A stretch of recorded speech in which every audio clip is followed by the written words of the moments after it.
Hello viewers, welcome to my channel. In this video I want to show us on how to add dynamic graticules and grid lines on survey drawings as a Civil 3D drafter. So from my previous video I showed how to add this using a particular plugin.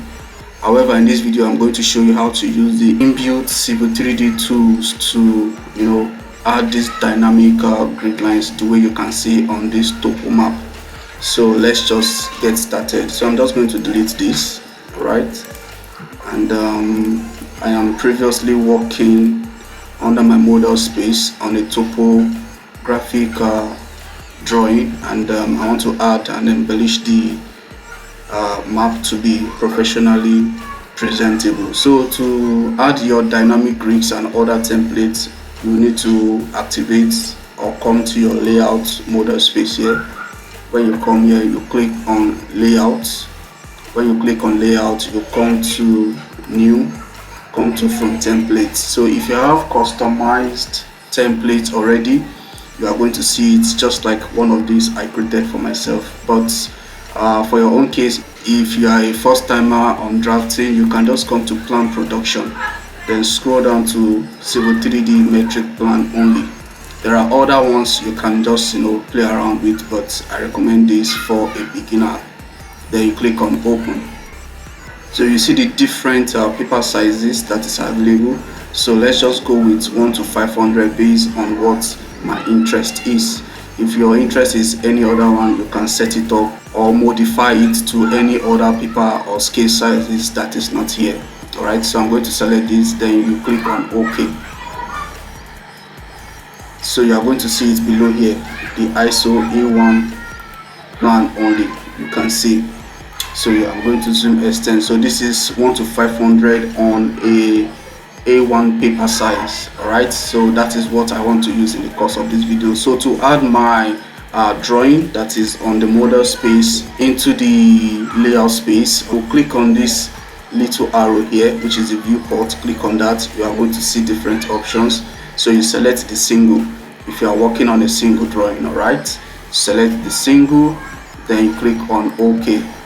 It's going to ask you to specify the first corner, so I'm just going to do the extent to be from here to here.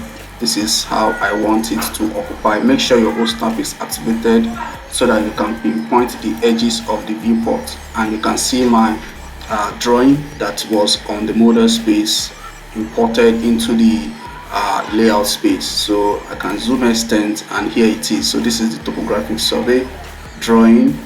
Therefore, the next thing is to add the dynamic graticules and grids. So to do that, you need to set up the coordinate reference system if you have not done that on the model space. So to set up your coordinate system, very important, you activate your settings. If yours is on prospector, click on settings, then you select the drawing name. Alright, this is the drawing you are working on. So you can see here drawing 3, and that is what it is here.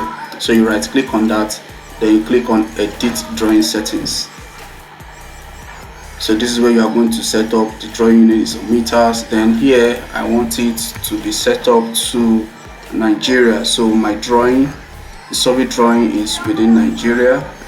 So you select your country of interest, click on the drop down, then you select the projection system of interest.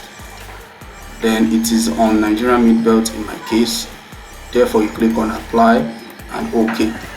So after setting up your coordinate reference system, then you click on reference system here. You click on that, then you select the viewport you want your dynamic grids and graticules to be displayed on. So you select this, it's going to bring out this. So your option, click on this drop down. So if you want it on latitude and longitude, you select that, but I want it to be on my current map coordinate system, so you select that.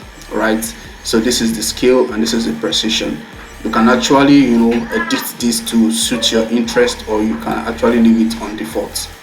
Therefore I'm going to leave it on default based on the default paper size template I have imported. So you click on OK, and automatically you are going to see your dynamic grids and graticles showing on your survey drawings. So this is how to make use of the Civil 3D inbuilt tools to add your dynamic grids and graticles. So either you make use of this inbuilt tool or you make use of the plugin that was used in the previous video. You can check the video description or the comment section to see the video link to that video. If you find this video helpful and informative, do well to hit on the subscribe icon as well as turn on your notification on this channel to keep on getting valuable tutorials freely. Thank you for watching. See you in the next video.